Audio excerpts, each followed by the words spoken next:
Laying plans. Sun Tzu said, "The art of war is of vital importance to the state. It is a matter of life and death, a road either to safety or to ruin. Hence it is a subject of inquiry which can on no account be neglected.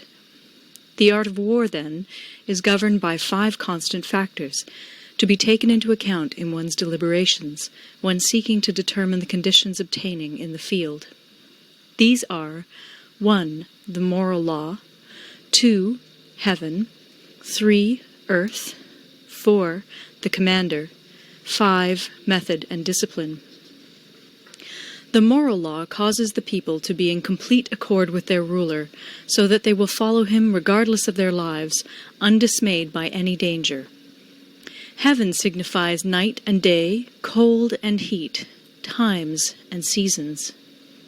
Earth comprises distances, great and small, danger and security, open ground and narrow passes, the chances of life and death.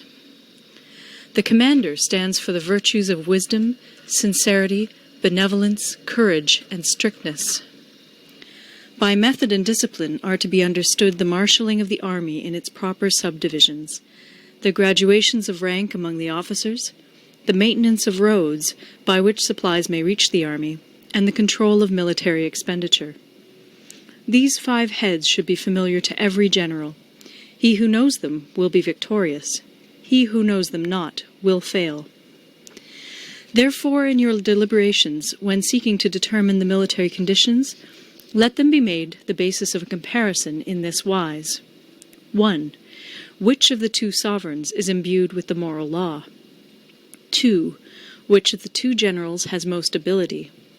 3. With whom lie the advantages derived from heaven and earth? 4. On which side is discipline most rigorously enforced? 5. Which army is stronger? 6. On which side are officers and men more highly trained? 7. In which army is there the greater constancy both in reward and punishment? By means of these 7 considerations I can forecast victory or defeat. The general that hearkens to my counsel and acts upon it will conquer. Let such a one be retained in command. The general that hearkens not to my counsel nor acts upon it will suffer defeat. Let such a one be dismissed. While heeding the profit of my counsel, avail yourself also of any helpful circumstances over and beyond the ordinary rules. According as circumstances are favorable, one should modify one's plans. All warfare is based on deception. Hence, when able to attack, we must seem unable. When using our forces, we must seem inactive. When we are near, we must make the enemy believe we are far away. When far away, we must make him believe we are near. Hold out baits to entice the enemy, feign disorder, and crush him. If he is secure at all points, be prepared for him. If he is in superior strength, evade him. If your opponent is of choleric temper, seek to irritate him. Pretend to be weak, that he may grow arrogant. If he is taking his ease, give him no rest. If his forces are united, separate them. Attack him where he is unprepared. Appear where you are not expected. These military devices, leading to victory, must not be divulged beforehand.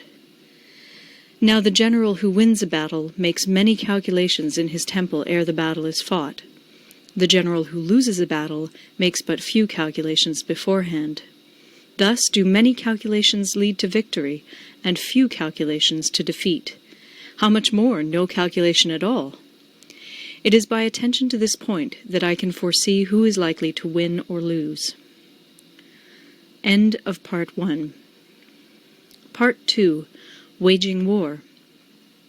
Sun Tzu said, "In the operations of war, where there are in the field 1,000 swift chariots, as many heavy chariots, and 100,000 mail-clad soldiers, with provisions enough to carry them 1,000 li, the expenditure at home and at the front, including entertainment of guests, small items such as glue and paint, and sums spent on chariots and armor, will reach the total of 1,000 ounces of silver per day.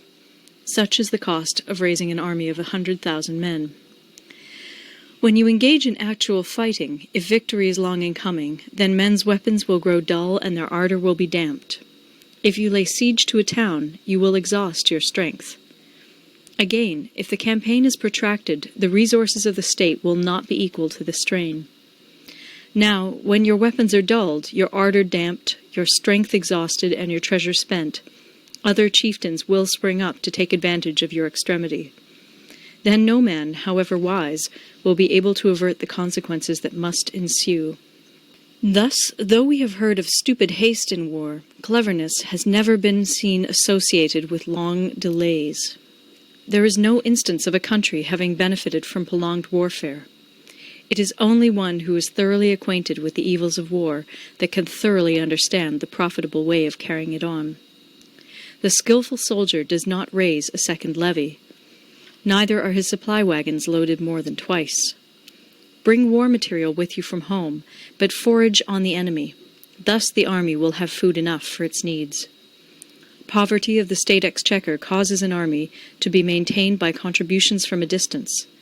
Contributing to maintain an army at a distance causes the people to be impoverished.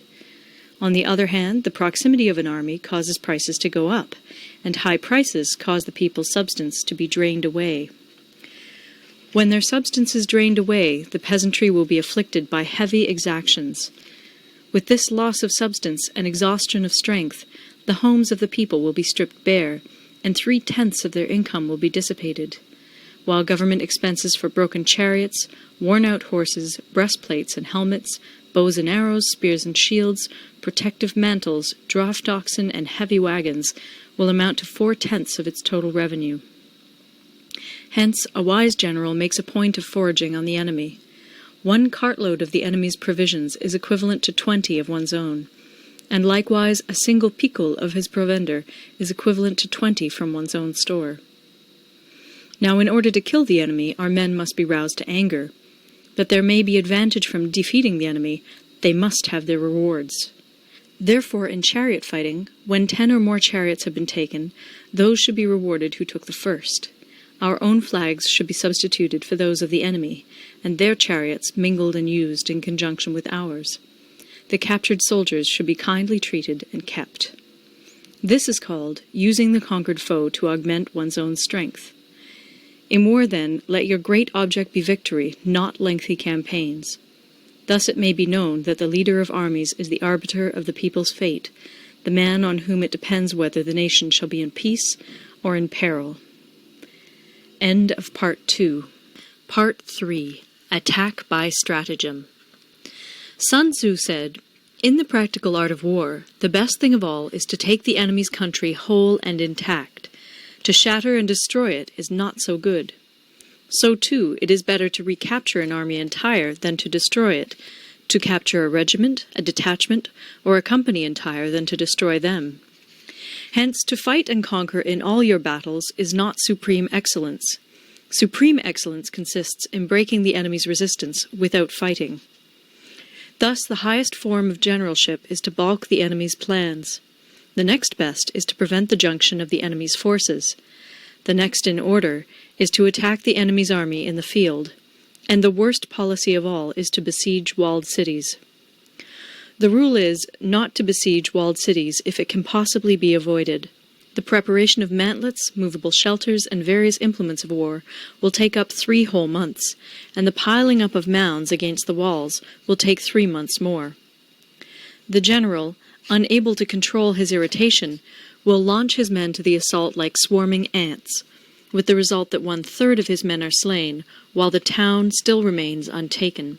Such are the disastrous effects of a siege. Therefore the skillful leader subdues the enemy's troops without any fighting. He captures their cities without laying siege to them. He overthrows their kingdom without lengthy operations in the field. With his forces intact, he will dispute the mastery of the empire, and thus, without losing a man, his triumph will be complete. This is the method of attacking by stratagem. It is the rule in war, if our forces are 10 to the enemy's 1, to surround him, if 5 to 1, to attack him, if twice as numerous, to divide our army into 2. If equally matched, we can offer battle. If slightly inferior in numbers, we can avoid the enemy. If quite unequal in every way, we can flee from him. Hence, though an obstinate fight may be made by a small force, in the end it must be captured by the larger force. Now the general is the bulwark of the state. If the bulwark is complete at all points, the state will be strong. If the bulwark is defective, the state will be weak.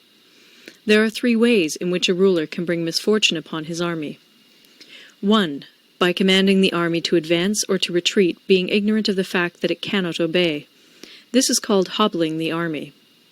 2. By attempting to govern an army in the same way as he administers a kingdom, being ignorant of the conditions which obtain in an army.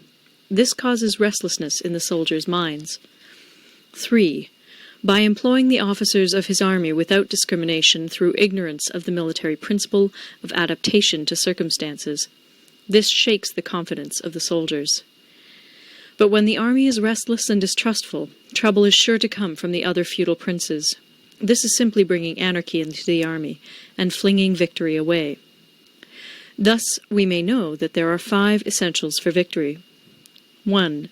He will win who knows when to fight and when not to fight. 2. He will win who knows how to handle both superior and inferior forces. 3. He will win whose army is animated by the same spirit throughout all its ranks. 4. He will win who, prepared himself, waits to take the enemy unprepared. 5.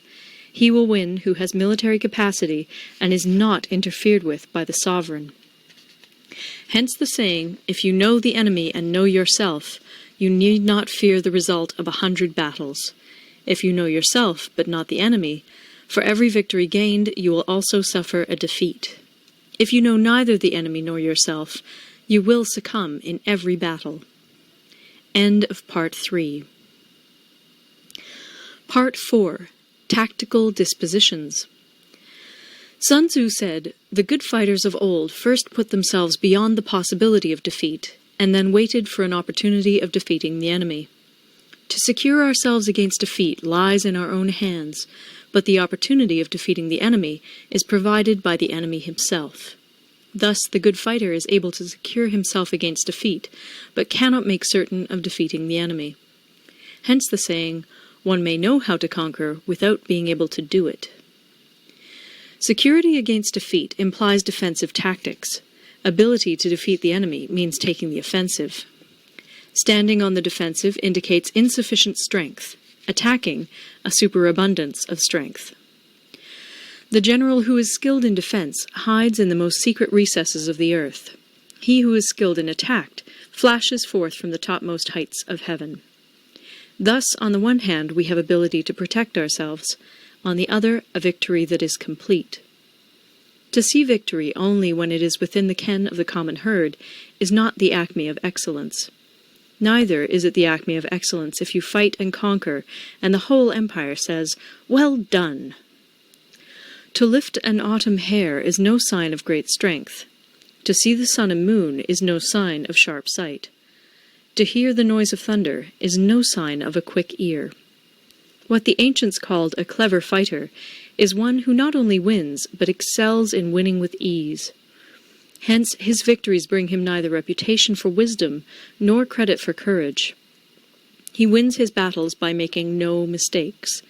Making no mistakes is what establishes the certainty of victory, for it means conquering an enemy that is already defeated. Hence the skillful fighter puts himself into a position which makes defeat impossible, and does not miss the moment for defeating the enemy. Thus it is that in war the victorious strategist only seeks battle after the victory has been won, whereas he who is destined to defeat first fights and afterwards looks for victory. The consummate leader cultivates the moral law and strictly adheres to method and discipline. Thus it is in his power to control success. In respect of military method, we have, firstly, measurement, secondly, estimation of quantity, thirdly, calculation, fourthly, balancing of chances, fifthly, victory. Measurement owes its existence to earth, estimation of quantity to measurement, calculation to estimation of quantity, balancing of chances to calculation, and victory to balancing of chances. A victorious army opposed to a routed one is as a pound's weight placed in the scale against a single grain. The onrush of a conquering force is like the bursting of pent-up waters into a chasm 1,000 fathoms deep. End of Part 4. Part 5. Energy. Sun Tzu said, "The control of a large force is the same principle as the control of a few men. It is merely a question of dividing up their numbers." Fighting with a large army under your command is nowise different from fighting with a small one. It is merely a question of instituting signs and signals. To ensure that your whole host may withstand the brunt of the enemy's attack and remain unshaken, this is effected by maneuvers direct and indirect. That the impact of your army may be like a grindstone dashed against an egg, this is effected by the science of weak points and strong. In all fighting, the direct method may be used for joining battle, but indirect methods will be needed in order to secure victory. Indirect tactics, efficiently applied, are inexhaustible as heaven and earth, unending as the flow of rivers and streams. Like the sun and moon, they end but to begin anew. Like the 4 seasons, they pass away to return once more. There are not more than 5 musical notes, yet the combinations of these 5 give rise to more melodies than can ever be heard. There are not more than 5 primary colors, blue, yellow, red, white, and black, yet in combination they produce more hues than can ever be seen. There are not more than 5 cardinal tastes, sour, acrid, salt, sweet, bitter, yet combinations of them yield more flavors than can ever be tasted.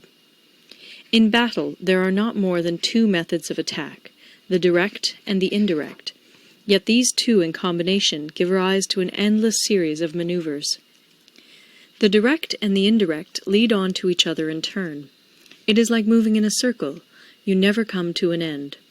Who can exhaust the possibilities of their combination? The onset of troops is like the rush of a torrent which will even roll stones along in its course. The quality of decision is like the well-timed swoop of a falcon, which enables it to strike and destroy its victim.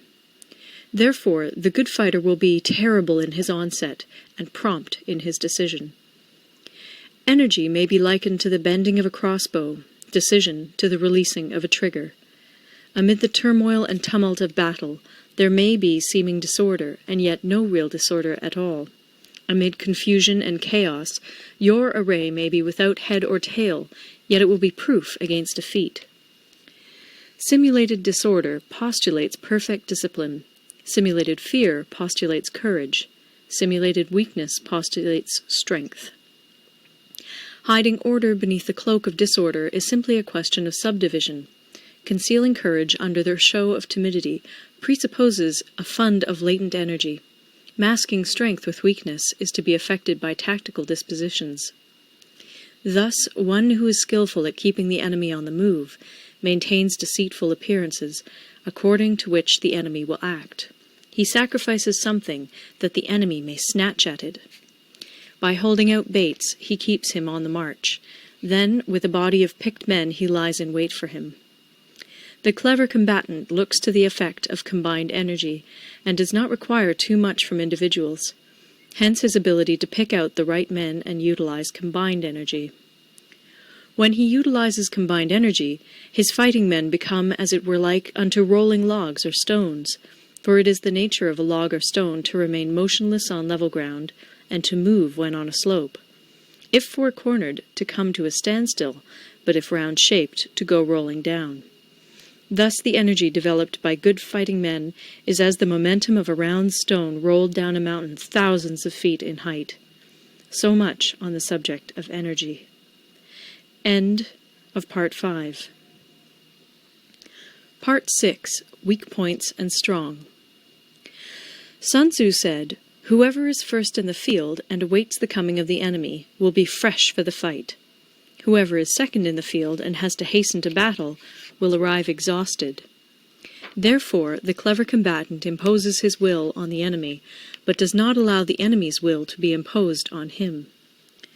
By holding out advantages to him, he can cause the enemy to approach of his own accord, or, by inflicting damage, he can make it impossible for the enemy to draw near. If the enemy is taking his ease, he can harass him. If well supplied with food, he can starve him out. If quietly encamped, he can force him to move. Appear at points which the enemy must hasten to defend. March swiftly to places where you are not expected. An army may march great distances without distress if it marches through country where the enemy is not. You can be sure of succeeding in your attacks if you only attack places which are undefended. You can ensure the safety of your defense if you only hold positions that cannot be attacked. Hence, that general is skillful in attack whose opponent does not know what to defend, and he is skillful in defense whose opponent does not know what to attack. O divine art of subtlety and secrecy! Through you we learn to be invisible, through you inaudible, and hence we can hold the enemy's fate in our hands. You may advance and be absolutely irresistible if you make for the enemy's weak points. You may retire and be safe from pursuit if your movements are more rapid than those of the enemy. If we wish to fight, the enemy can be forced to an engagement even though he be sheltered behind a high rampart and a deep ditch. All we need do is attack some other place that he will be obliged to relieve.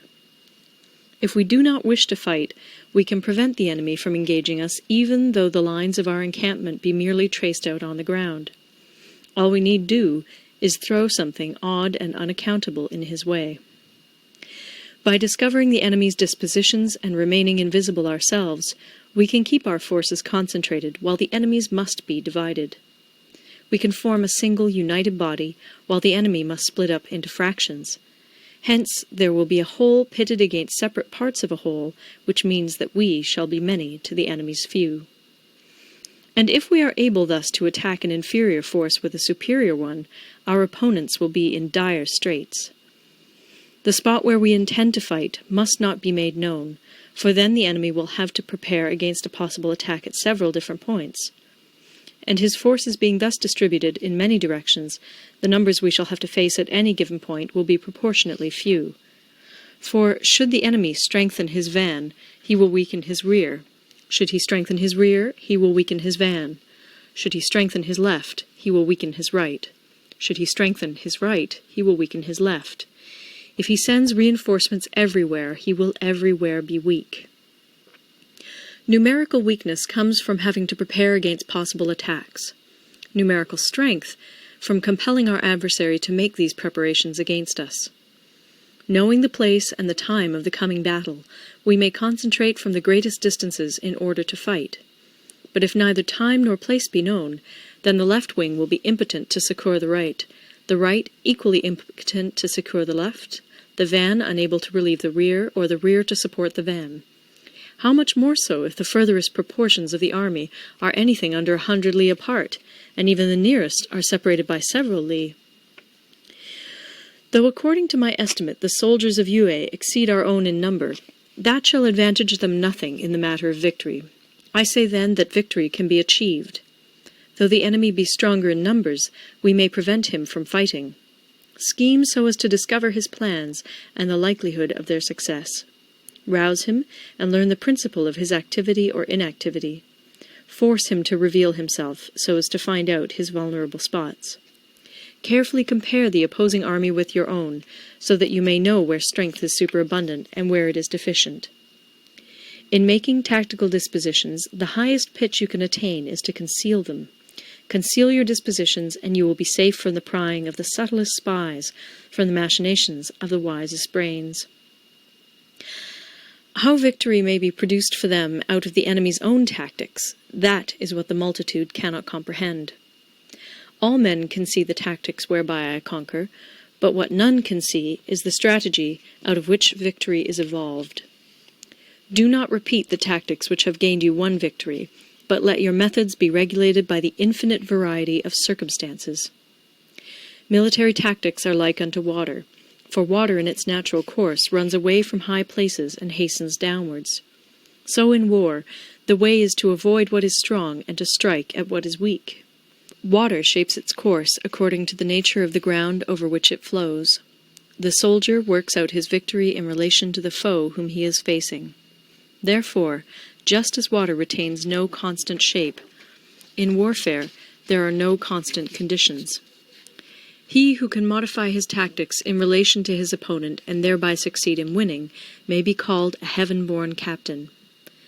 The 5 elements, water, fire, wood, metal, earth, are not always equally predominant. The 4 seasons make way for each other in turn. There are short days and long. The moon has its periods of waning and waxing. End of Part 6. Part 7. Maneuvering. Sun Tzu said, "In war, the general receives his commands from the sovereign. Having collected an army and concentrated his forces, he must blend and harmonize the different elements thereof before pitching his camp. After that comes tactical maneuvering, than which there is nothing more difficult. The difficulty of tactical maneuvering consists in turning the devious into the direct, and misfortune into gain. Thus, to take a long and circuitous route, after enticing the enemy out of the way, and those starting after him, to contrive to reach the goal before him, shows knowledge of the artifice of deviation. Maneuvering with an army is advantageous, with an undisciplined multitude, most dangerous. If you set a fully equipped army in march in order to snatch an advantage, the chances are that you will be too late. On the other hand, to detach a flying column for the purpose involves the sacrifice of its baggage and stores. Thus, if you order your men to roll up their buff coats and make forced marches without halting day or night, covering double the usual distance at a stretch, doing 100 li in order to wrest an advantage, the leaders of all your 3 divisions will fall into the hands of the enemy. The stronger men will be in front, the jaded ones will fall behind, and on this plan only 1/10 of your army will reach its destination. If you march 50 li in order to outmaneuver the enemy, you will lose the leader of your 1st division, and only half your force will reach the goal. If you march 30 li with the same object, 2/3 of your army will arrive. We may take it then that an army without its baggage train is lost. Without provisions, it is lost. Without bases of supply, it is lost. We cannot enter into alliances until we are acquainted with the designs of our neighbors. We are not fit to lead an army on the march unless we are familiar with the face of the country, its mountains and forests, its pitfalls and precipices, its marshes and swamps. We shall be unable to turn natural advantage to account unless we make use of local guides. In war, practice dissimulation and you will succeed. Whether to concentrate or to divide your troops must be decided by circumstances. Let your rapidity be that of the wind, your compactness that of the forest. In raiding and plundering be like fire, in immovability like a mountain. Let your plans be dark, and impenetrable as night, and when you move, fall like a thunderbolt. When you plunder a countryside, let the spoil be divided amongst your men. When you capture new territory, cut it up into allotments for the benefit of the soldiery. Ponder and deliberate before you make a move. He will conquer who has learnt the artifice of deviation. Such is the art of maneuvering. The Book of Army Management says, "On the field of battle, the spoken word does not carry far enough. Hence the institution of gongs and drums. Nor can ordinary objects be seen clearly enough. Hence the institution of banners and flags. Gongs and drums, banners and flags, are means whereby the ears and eyes of the host may be focused on one particular point. The host thus forming a single united body, it is impossible either for the brave to advance alone, or for the cowardly to retreat alone. This is the art of handling large masses of men. In night fighting, then, make much use of signal flyers and drums, and in fighting by day, of flags and banners, as a means of influencing the ears and eyes of your army. A whole army may be robbed of its spirit. A commander-in-chief may be robbed of his presence of mind. Now, a soldier's spirit is keenest in the morning. By noonday it has begun to flag, and in the evening his mind is bent only on returning to camp. A clever general, therefore, avoids an army when its spirit is keen, but attacks it when it is sluggish and inclined to return. This is the art of studying moods. Disciplined and calm, to await the appearance of disorder and hubbub amongst the enemy. This is the art of retaining self-possession. To be near the goal while the enemy is still far from it, to wait at ease while the enemy is toiling and struggling, to be well fed while the enemy is famished. This is the art of husbanding one's strength. To refrain from intercepting an enemy whose banners are in perfect order, to refrain from attacking an army drawn up in calm and confident array, this is the art of studying circumstances. It is a military axiom not to advance uphill against the enemy, nor to oppose him when he comes downhill. Do not pursue an enemy who simulates flight. Do not attack soldiers whose temper is keen. Do not swallow bait offered by the enemy. Do not interfere with an army that is returning home. When you surround an army, leave an outlet free. Do not press a desperate foe too hard. Such is the art of warfare. End of Part 7. Part 8. Variation in Tactics. Sun Tzu said, "In war, the general receives his commands from the sovereign, collects his army, and concentrates his forces. When in difficult country, do not encamp. In country where highroads intersect, join hands with your allies.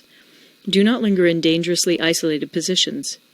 In hemmed-in situations, you must resort to stratagem. In desperate position, you must fight. There are roads which must not be followed, armies which must not be attacked, towns which must not be besieged, positions which must not be contested, commands of the sovereign which must not be obeyed." The general who thoroughly understands the advantages that accompany variation of tactics knows how to handle his troops. The general who does not understand these may be well acquainted with the configuration of the country, yet he will not be able to turn his knowledge to practical account. So, the student of war who is unversed in the art of war of varying his plans, even though he be acquainted with the 5 advantages, will fail to make the best use of his men. Hence, in the wise leader's plans, considerations of advantage and of disadvantage will be blended together. If our expectation of advantage be tempered in this way, we may succeed in accomplishing the essential part of our schemes. If, on the other hand, in the midst of difficulties we are always ready to seize an advantage, we may extricate ourselves from misfortune. Reduce the hostile chiefs by inflicting damage on them, and make trouble for them, and keep them constantly engaged. Hold out specious allurements, and make them rush to any given point. The art of war teaches us to rely not on the likelihood of the enemy's not coming, but on our own readiness to receive him. Not on the chance of his not attacking, but rather on the fact that we have made our position unassailable. There are 5 dangerous faults which may affect a general. 1. Recklessness, which leads to destruction. 2. Cowardice, which leads to capture. 3. A hasty temper, which can be provoked by insults. 4. A delicacy of honor, which is sensitive to shame. 5. Over-solicitude for his men, which exposes him to worry and trouble. These are the 5 besetting sins of a general, ruinous to the conduct of war. When an army is overthrown and its leader slain, the cause will surely be found among these 5 dangerous faults. Let them be a subject of meditation. End of Part 9. Part 9. The Army on the March. Sun Tzu said, "We come now to the question of encamping the army and observing signs of the enemy. Pass quickly over mountains and keep in the neighborhood of valleys. Camp in high places facing the sun. Do not climb heights in order to fight." So much for mountain warfare. After crossing a river, you should get far away from it. When an invading force crosses a river in its onward march, do not advance to meet it in midstream. It will be best to let half the army get across, and then deliver your attack. If you are anxious to fight, you should not go to meet the invader near a river which he has to cross. Moor your craft higher up than the enemy, and facing the sun. Do not move upstream to meet the enemy. So much for river warfare. In crossing salt marshes, your sole concern should be to get over them quickly, without any delay. If forced to fight in a salt marsh, You should have water and grass near you and get your back to a clump of trees. So much for operations in salt marshes. In dry, level country, take up an easily accessible position with rising ground to your right and on your rear, so that the danger may be in front and safety lie behind. So much for campaigning in flat country. These are the 4 useful branches of military knowledge which enabled the Yellow Emperor to vanquish 4 several sovereigns. All armies prefer high ground to low, and sunny places to dark. If you are careful of your men and camp on hard ground, the army will be free from disease of every kind, and this will spell victory. When you come to a hill or a bank, occupy the sunny side, with the slope on your right rear. Thus you will at once act for the benefit of your soldiers, and utilize the natural advantages of the ground. When, in consequence of heavy rains up country, a river which you wish to ford is swollen and flecked with foam, you must wait until it subsides. Country in which there are precipitous cliffs with torrents running between, deep natural hollows, confined places, tangled thickets, quagmires, and crevasses should be left with all possible speed and not approached. While we keep away from such places, we should get the enemy to approach them. While we face them, we should let the enemy have them on his rear.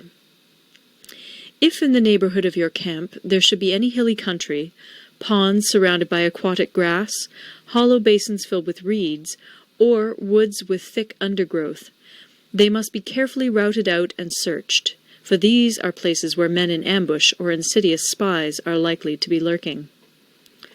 When the enemy is close at hand and remains quiet, he is relying on the natural strength of his position. When he keeps aloof and tries to provoke a battle, he is anxious for the other side to advance.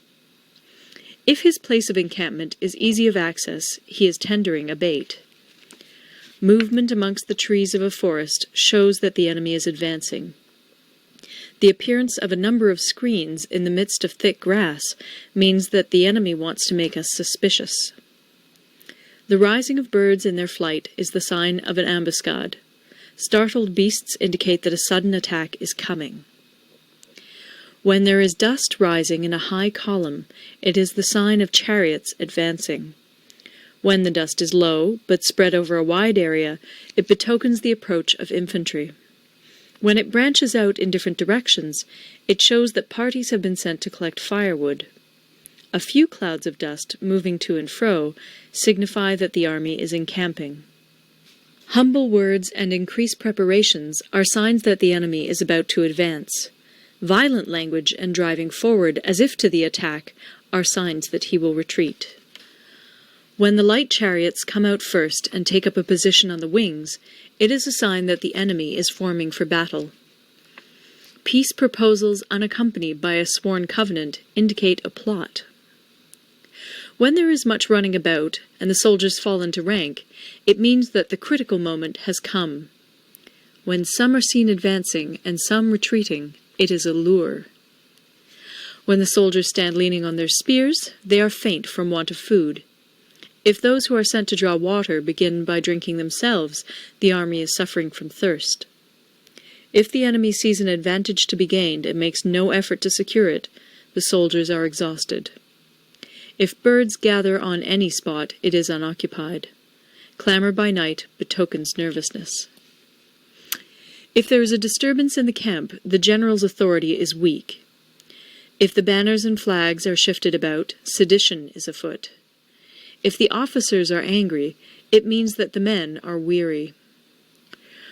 When an army feeds its horses with grain and kills its cattle for food, and when the men do not hang their cooking pots over the campfires, showing that they will not return to their tents, you may know that they are determined to fight to the death. The sight of men whispering together in small knots, or speaking in subdued tones, points to disaffection amongst the rank and file. Too frequent rewards signify that the enemy is at the end of his resources. Too many punishments betray a condition of dire distress. To begin by bluster, but afterwards to take fright at the enemy's numbers, shows a supreme lack of intelligence. When envoys are sent with compliments in their mouths, It is a sign that the enemy wishes for a truce. If the enemy's troops march up angrily and remain facing ours for a long time without either joining battle or taking themselves off again, the situation is one that demands great vigilance and circumspection. If our troops are no more in number than the enemy, that is amply sufficient. It only means that no direct attack can be made. What we can do is simply to concentrate all our available strength, keep a close watch on the enemy, and obtain reinforcements. He who exercises no forethought, but makes light of his opponents, is sure to be captured by them. If soldiers are punished before they have grown attached to you, they will not prove submissive. And, unless submissive, they will be practically useless. If, when the soldiers have become attached to you, punishments are not enforced, they will still be useless. Therefore, soldiers must be treated in the first instance with humanity, but kept under control by means of iron discipline. This is a certain road to victory. If, in training soldiers, commands are habitually enforced, the army will be well disciplined. If not, its discipline will be bad.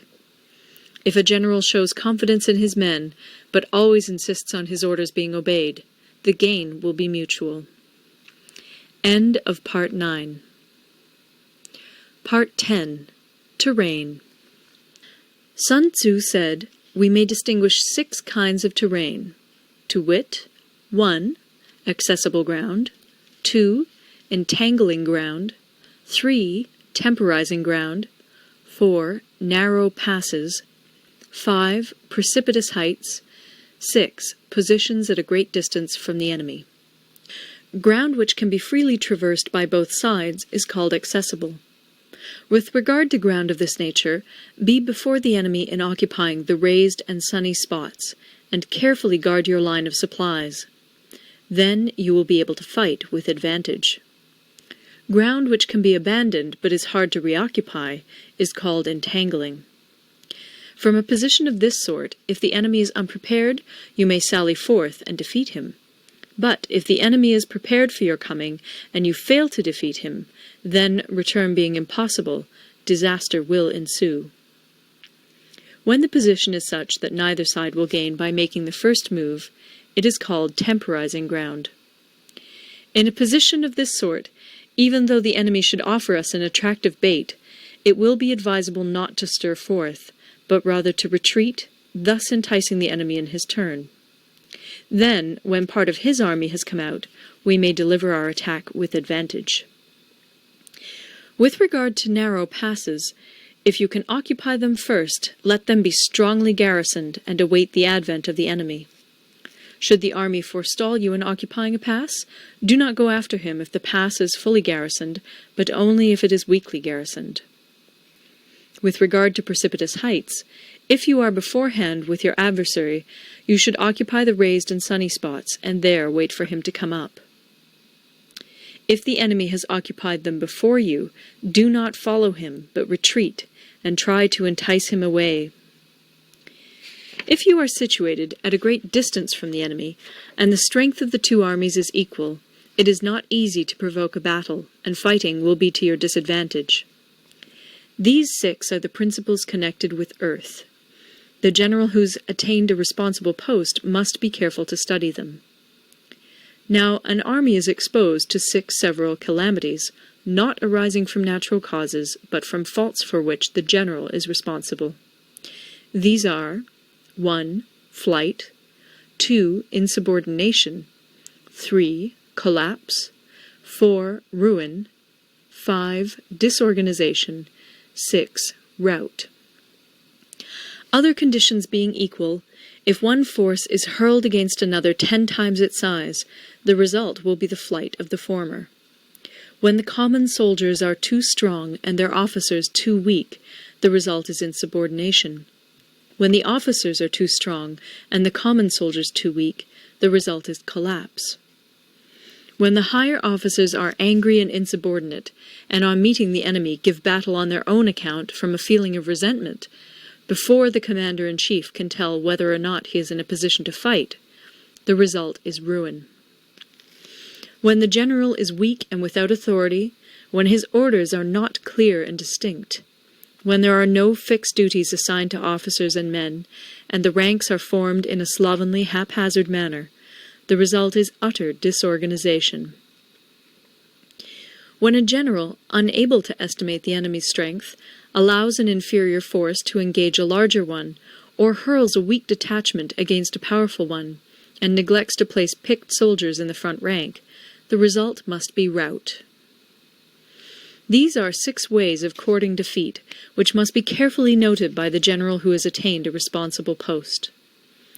The natural formation of the country is the soldier's best ally, but a power of estimating the adversary, of controlling the forces of victory, and of shrewdly calculating difficulties, dangers, and distances, constitutes the test of a great general.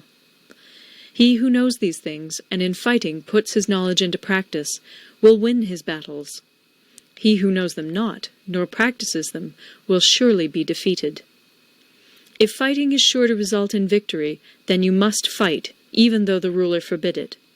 If fighting will not result in victory, then you must not fight, even at the ruler's bidding.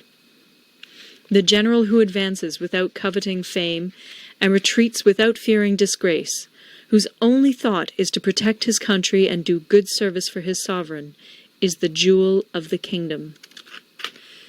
Regard your soldiers as your children, and they will follow you into the deepest valleys. Look upon them as your own beloved sons, and they will stand by you even unto death.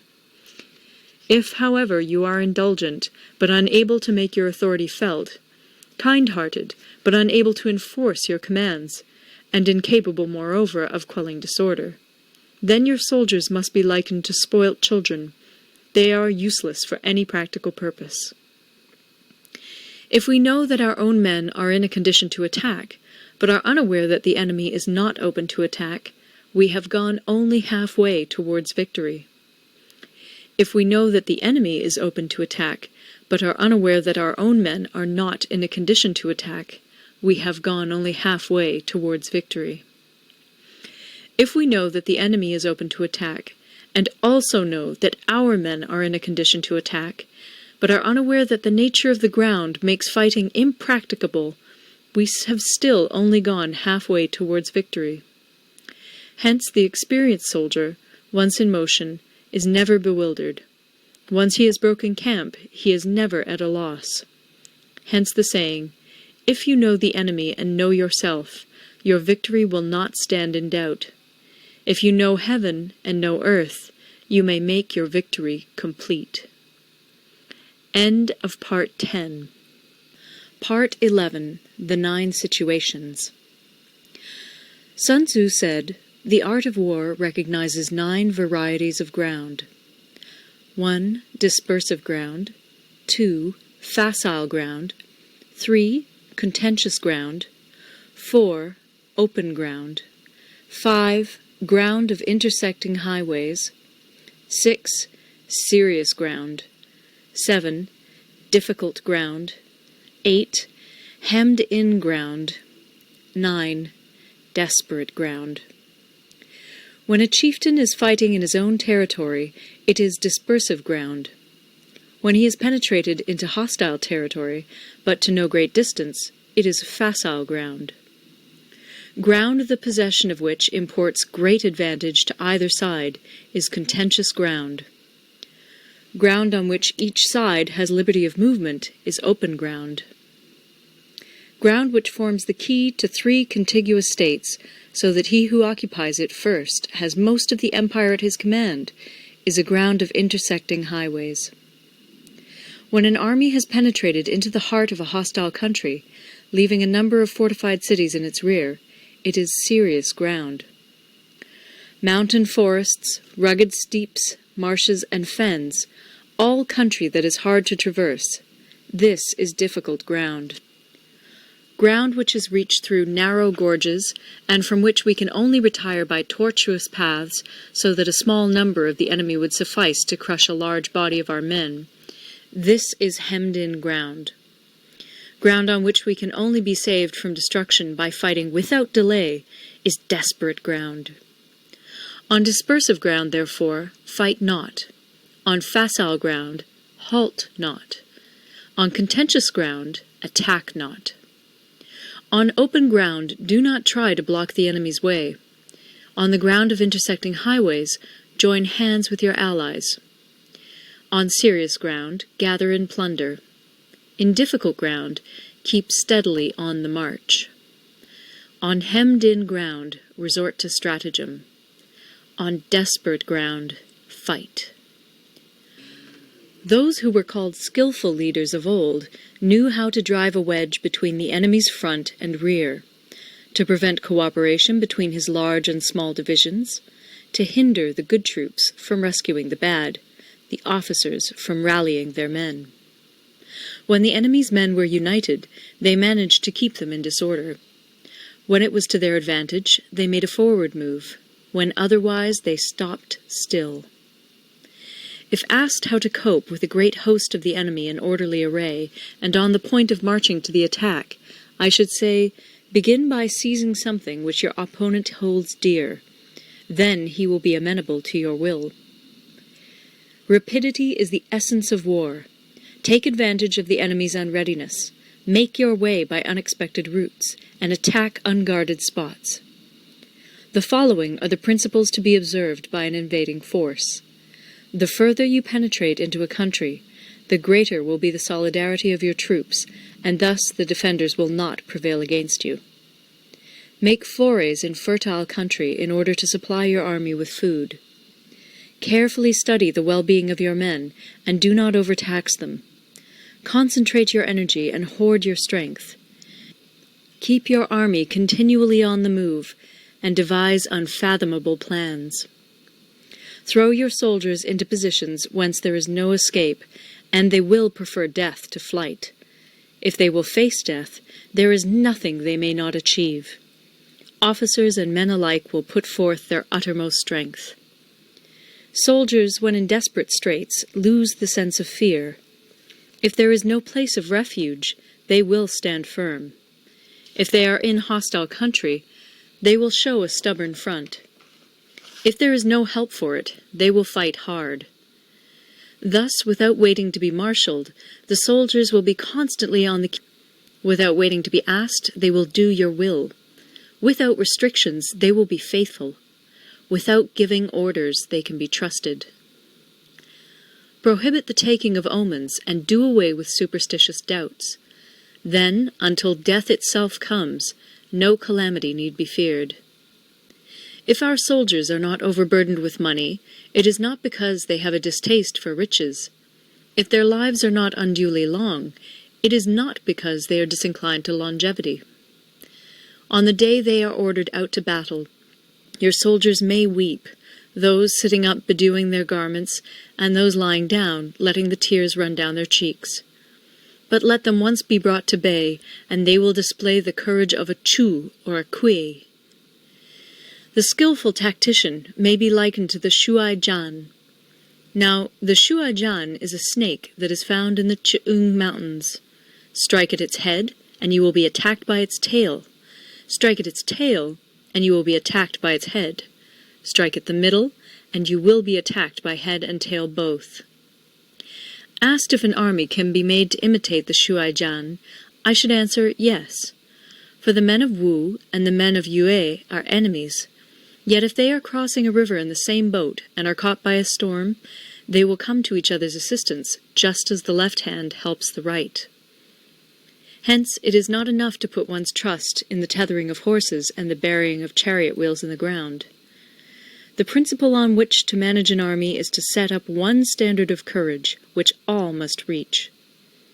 How to make the best of both strong and weak, that is a question involving the proper use of ground. Thus, the skillful general conducts his army just as though he were leading a single man, willy-nilly, by the hand. It is the business of a general to be quiet, and thus ensure secrecy, upright and just, and thus maintain order. He must be able to mystify his officers and men by false reports and appearances, and thus keep them in total ignorance. By altering his arrangements and changing his plans, he keeps the enemy without definite knowledge. By shifting his camp and taking circuitous routes, he prevents the enemy from anticipating his purpose. At the critical moment, the leader of an army acts like one who has climbed up a height and then kicks away the ladder behind him. He carries his men deep into hostile territory before he shows his hand. He burns his boats and breaks his cooking pots. Like a shepherd driving a flock of sheep, he drives his men this way and that, and nothing knows whither he is going. To muster his host and bring it into danger, this may be termed the business of the general. The different measures suited to the 9 varieties of ground, the expediency of aggressive or defensive tactics, and the fundamental laws of human nature, these are things that must most certainly be studied. When invading hostile territory, the general principle is that penetrating deeply brings cohesion. Penetrating but a short way means dispersion. When you leave your own country behind and take your army across neighborhood territory, you find yourself on critical ground. When there are means of communication on all 4 sides, the ground is one of intersecting highways. When you penetrate deeply into a country, it is serious ground. When you penetrate but a little way, it is facile ground. When you have the enemy's strongholds on your rear and narrow passes in front, it is hemmed-in ground. When there is no place of refuge at all, it is desperate ground. Therefore, on dispersive ground, I would inspire my men with unity of purpose. On facile ground, I would see that there is close connection between all parts of my army. On contentious ground, I would hurry up my rear. On open ground, I would keep a vigilant eye on my defenses. On ground of intersecting highways, I would consolidate my alliances. On serious ground, I would try to ensure a continuous stream of supplies. On difficult ground, I would keep pushing on along the road. On hemmed-in ground, I would block any way of retreat. On desperate ground, I would proclaim to my soldiers the hopelessness of saving their lives. For it is the soldier's disposition to offer an obstinate resistance when surrounded, to fight hard when he cannot help himself, and to obey promptly when he has fallen into danger. We cannot enter into alliance with neighboring princes until we are acquainted with their designs. We are not fit to lead an army on the march unless we are familiar with the face of the country, its mountains and forests, its pitfalls and precipices, its marshes and swamps. We shall be unable to turn natural advantages to account unless we make use of local guides. To be ignored of any one of the following 4 or 5 principles does not befit a warlike prince. When a warlike prince attacks a powerful state, his generalship shows itself in preventing the concentration of the enemy's forces. He overawes his opponents, and their allies are prevented from joining against him. Hence he does not strive to ally himself with all and sundry, nor does he foster the power of other states. He carries out his own secret designs, keeping his antagonists in awe. Thus he is able to capture their cities and overthrow their kingdoms. Bestow rewards without regard to rule, issue orders without regard to previous arrangements, and you will be able to handle a whole army as though you had to do with but a single man. Confront your soldiers with the deed itself. Never let them know your design. When the outlook is bright, bring it before their eyes, but tell them nothing when the situation is gloomy. Place your army in deadly peril, and it will survive.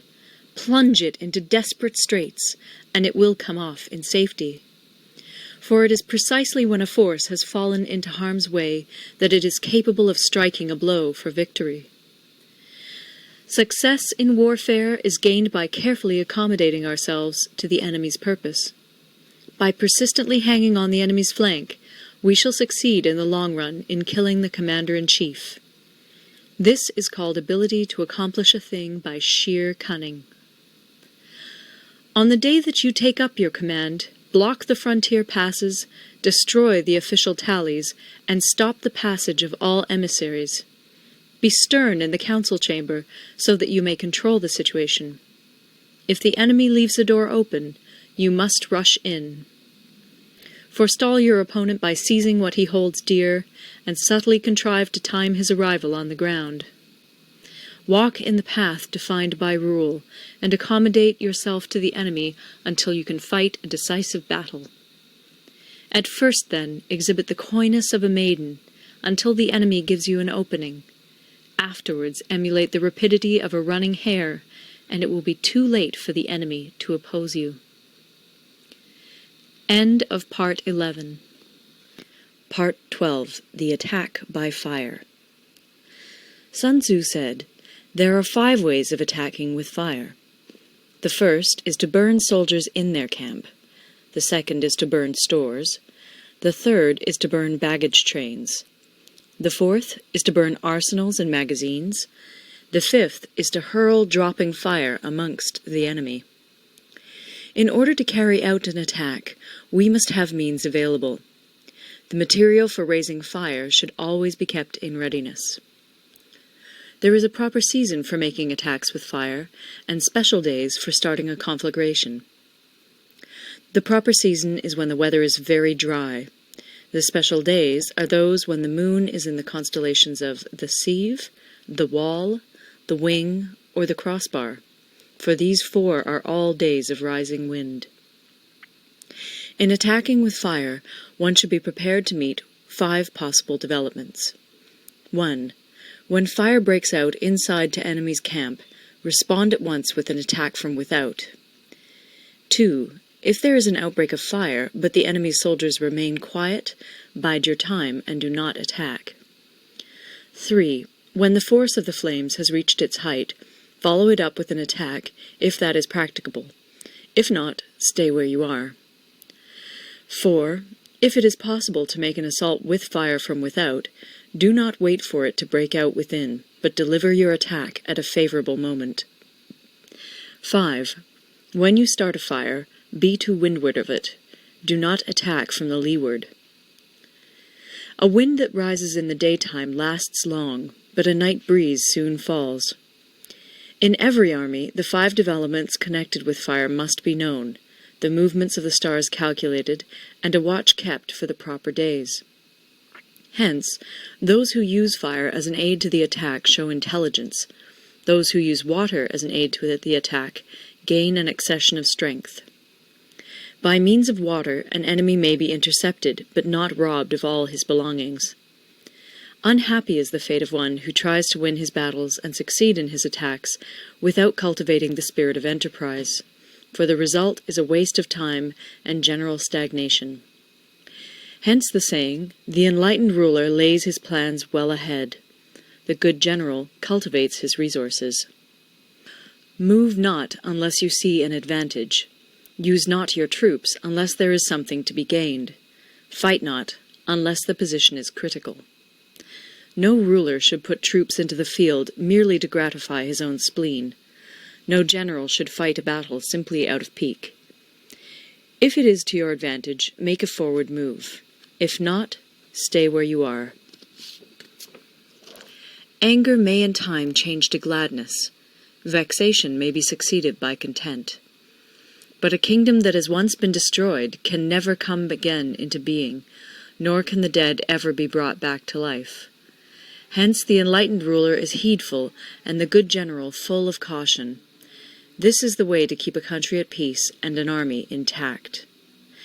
End of Part 12. Part 13. The Use of Spies. Sun Tzu said, "Raising a host of 100,000 men and marching them great distances entails heavy loss on the people and a drain on the resources of the state.